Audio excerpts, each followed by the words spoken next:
It may sound cliché, but the only rule in photography is that there are no rules. However, there are a number of established composition guidelines which can be applied in almost any situation to enhance the impact of a scene.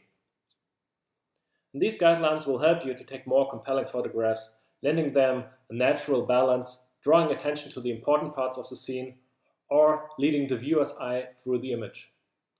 Once you're familiar with these composition tips, you'll be surprised at just how universal most of them are. You'll spot them everywhere, and you'll find it easy to see why some photos work, while others feel like simple snapshots.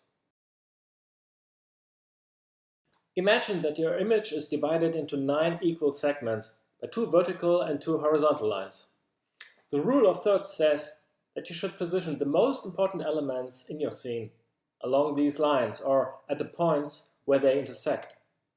Doing so will add balance and interest to your photo.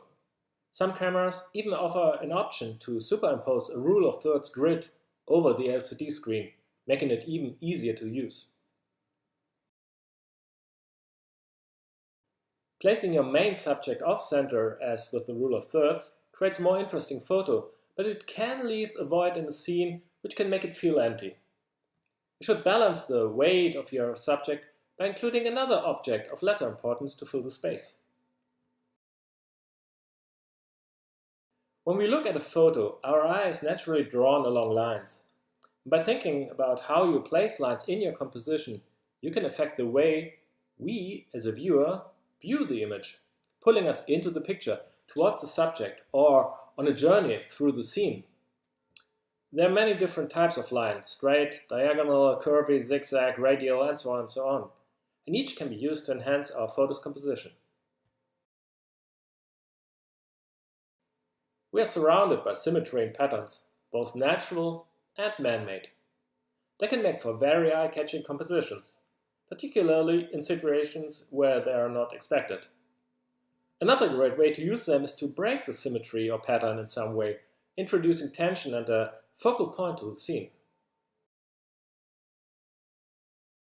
How many times have you taken what you thought would be a great shot, only to find that the final image lacks impact because the subject blends into a busy background? The human eye is excellent at distinguishing between different elements in a scene, whereas a camera has a tendency to flatten the foreground and background. And this can often ruin an otherwise great photo.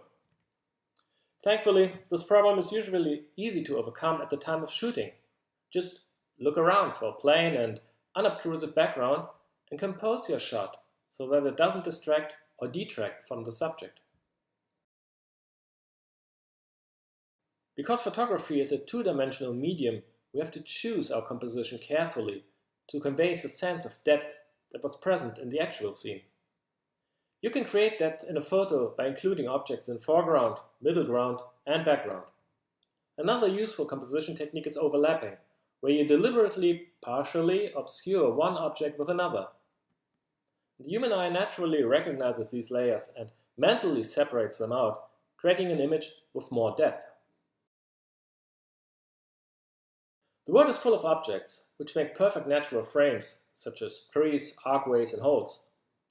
By placing these around the edges of the composition, you help to isolate the main subject from the outside world. The result is a more focused image, which draws your eye naturally to the main point of interest. Often a photo will lack impact because the main subject is so small, it becomes almost lost among the clutter of its surroundings. By cropping tight around the subject, you eliminate the background noise, ensuring the subject gets the viewer's undivided attention. Just remember to do this during the shoot and not later on when you got your picture, which is this size, and you want only this little crop, because if you crop it then, the image quality will suffer a lot. With the dawn of the digital age in photography, we no longer have to worry about film processing costs or running out of shots. As a result, experimenting with our photo's composition has become a real possibility. We can fire off tons of shots and delete the unwanted ones later at absolutely no extra cost. Ain't that great? Take advantage of this fact and experiment with your composition. And you never know whether an idea works until you try.